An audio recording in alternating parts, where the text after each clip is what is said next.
I'm going to start with the one that everybody's been having the hardest time with. Just 3 words to describe this season.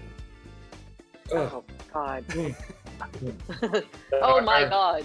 Yes. Oh my God. It's really tough. Darker, fractured, and tense. And intense. It is intense for a number of reasons. At the end of last season, we had Claire dealing with the very traumatic event. I say we kill her. Leave her for the beasts. You know Fraser's got his hands full for a while. Still.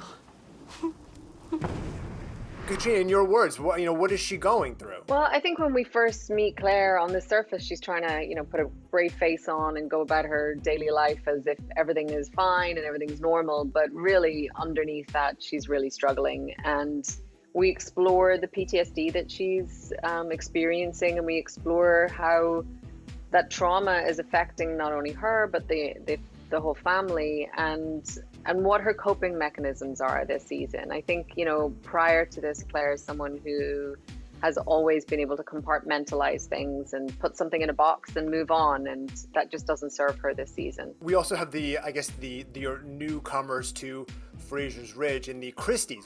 Send not to know for whom the bell tolls. It tolls for thee. What sort of, threat to the peace does Tom Christie represent to the Ridge? We find out, obviously, the prior relationship or animosity, I guess, between the two, or this challenge of power. And Christie arrives, and it's a rather unwelcome arrival to the Fraser's Ridge. And it really signals the beginning of this sort of unraveling, I guess, of the Fraser's popularity at the Ridge, and also the status quo. So they all have their own individual storylines and relationships, but yes, the Christie family as a whole are not the neighbor you really want.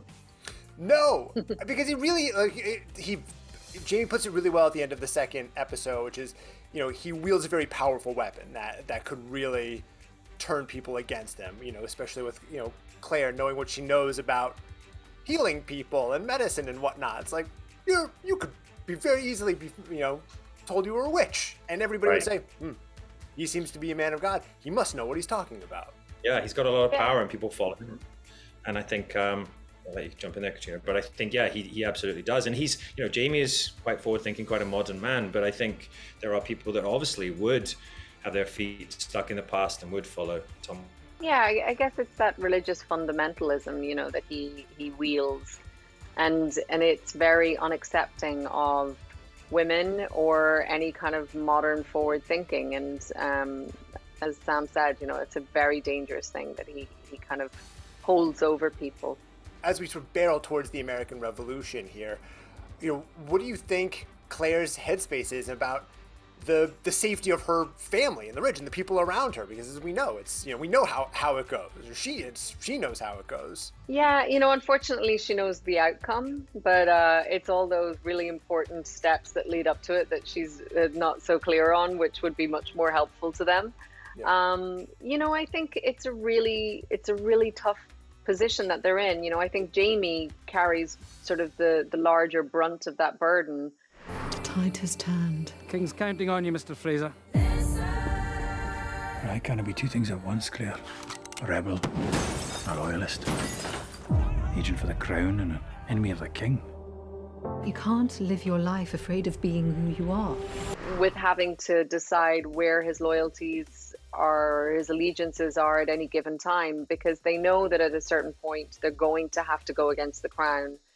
But at this present point, the crown is who kind of rules the law, and you have to appease them, and you have to be seen to be loyal to the crown at this point. And so it's a really delicate balancing act that they're trying to do at the moment. Talk to me about the balancing act of shooting while under COVID precautions, your pregnancy, and still wanting to keep the show sexy. The love scenes are still they're still there. No, I think we absolutely had a lot of challenges this season, as you said, with the COVID protocols, and obviously we kept everyone safe, but they did add an extra level of I guess, a challenge to your everyday working environment. But also, Caitriona was pregnant, which I think was remarkable on her behalf, you know, to be 4, 5, 6 months pregnant, right towards the end when we were doing all the action stuff. So like 6.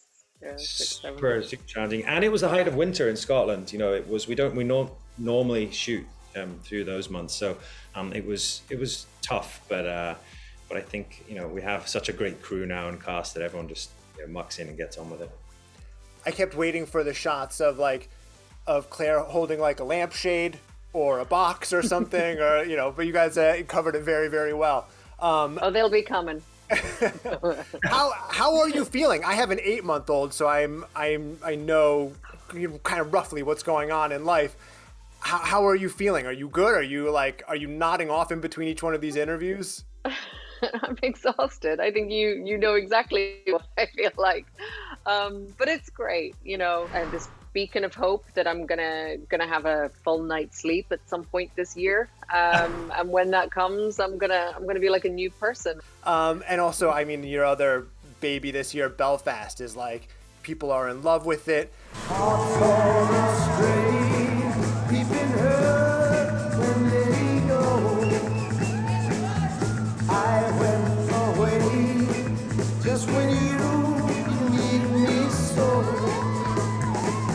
Award nominations are starting to roll in, and I know actors always say it's not about that, we don't do it for that, but if there were one that would like really mean a lot to you, which one would it be? Oh God, you know, I think actually we got an ensemble nom for SAG, which I think has meant a huge amount to all of us. I think it's like we were a really tight-knit group making this.